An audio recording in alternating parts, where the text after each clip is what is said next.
Class 8th के सभी विद्यार्थी ध्यान दें। आज की इस वीडियो में सोशल साइंस का सेट डी हम कंप्लीट करेंगे। तो जैसा कि मैंने आपको बताया है कि मैं आपको वार्षिक परीक्षा की तैयारी करवा रही हूँ। उसके लिए आपको हर एक विषय के 4 सेट में दूंगी और चारों सेटों में आपके पूरे ऐसे महत्वपूर्ण प्रश्न रहेंगे जो एग्जाम में आपसे पूछे जाते हैं। तो फुल सॉल्यूशन के साथ हम सभी प्रश्नों को पढ़ेंगे। आपका जो समय है वो आपको 3 घंटा दिया जाएगा और पूर्णांक आपके 60 रहेंगे। 60 अंक का आपका पेपर रहेगा। तो अच्छे अंक अगर आपको चाहिए, 60 में से अगर आप 50 से 55 अंक भी प्राप्त करना चाहते हैं तो पूरा वीडियो लास्ट तक देखिए, फुल सॉल्यूशन आपको मिलेगा। तो पहला प्रश्न है आपका बहुविकल्पी प्रश्न 1 से लेकर 5 तक। पहला है, कुछ समय के लिए बिना खेती छोड़ दी जाने वाली जमीन को कहा जाता है, तो उसको क्या बोलते हैं? परती उसको बोलते हैं। दूसरा है, वन सत्याग्रह किस क्षेत्र से संबंधित था? तो ये आंध्र प्रदेश से वन सत्याग्रह संबंधित था। तीसरा है, कुटीर उद्योग का उदाहरण है मिट्टी के बर्तन। ये क्या है? कुटीर उद्योग का एक उदाहरण है।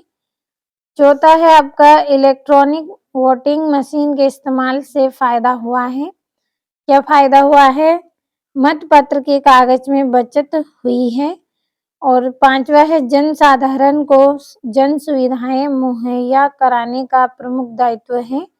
ये दायित्व किसका होता है? सरकार का ये दायित्व होता है। अगला जो प्रश्न है, रिक्त स्थान की पूर्ति कीजिए। तो 6 से 10 तक के जो प्रश्न हैं वो रिक्त स्थान हैं आपके और एक अंक के हैं।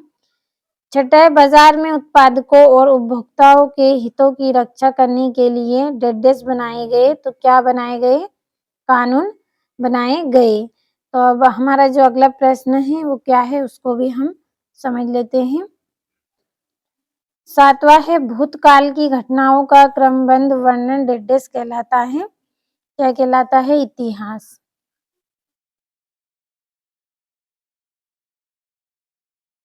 अगला है, कॉफी के पौधों की खोज एक अरबवासी डेडेस ने की थी।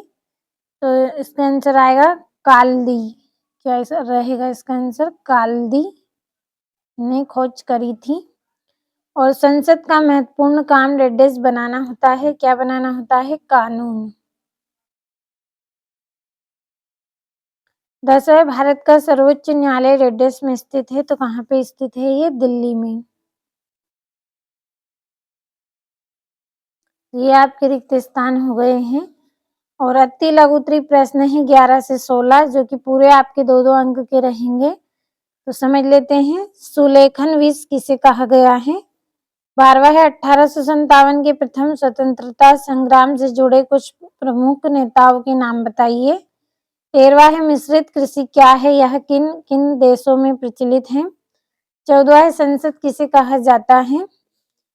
15वां है, आपके क्षेत्र में उपलब्ध किन्हीं 5 जन सुविधाओं के नाम बताइए। 16वां है, विश्व में जनसंख्या के असमान वितरण के क्या कारण है? तो आप केवल प्रश्नों को समझते चले। सभी के आंसर मैं आपको दूंगी पीडीएफ के द्वारा, इसी वीडियो में मिलेंगे। तो पूरा वीडियो लास्ट तक आप जरूर देखें। लघुत्तरी प्रश्न हैं आपके 17 से 22 तक, जो कि आपके पूरे प्रश्न 3-3 अंक के रहेंगे। 17वां है, आदिवासी महाजन और व्यापारियों को अपनी मुसीबतों का जिम्मेदार क्यों मानते थे? 18वां है, रोलेट कानून का भारतीयों ने क्यों विरोध किया? आपका 19वां है, कृषि आधारित व खनिज आधारित उद्योगों में अंतर आपको बताना है। 20वां है, संसाधन की परिभाषा लिखिए। 21वां है, धर्मनिरपेक्षता से क्या आशय है? और 22वां है, न्यूनतम वेतन के लिए कानून की आवश्यकता क्यों हुई? तो ये सारे आपके 3-3 नंबर के प्रश्न हैं। अगला प्रश्न है आपका दीर्घोत्तरी प्रश्न 23 से 26 तक के जो आपके प्रश्न हैं वो पूरे आपके 5-5 अंक के प्रश्न हैं। तो समझ लेते हैं कौन से प्रश्न हैं आपके। 23वां है, असहयोग आंदोलन में लोगों द्वारा किन वस्तुओं कार्यों का बहिष्कार किया गया?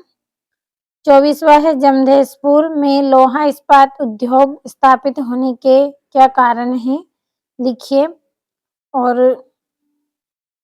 25वां है, किसी देश को संविधान की ज़रूरत क्यों पड़ती है? और 26वां है, सीएनजी ईंधन के इस्तेमाल से क्या फ़ायदे होता है? तो ये आपके 26 प्रश्न हो गए हैं आज की इस वीडियो में।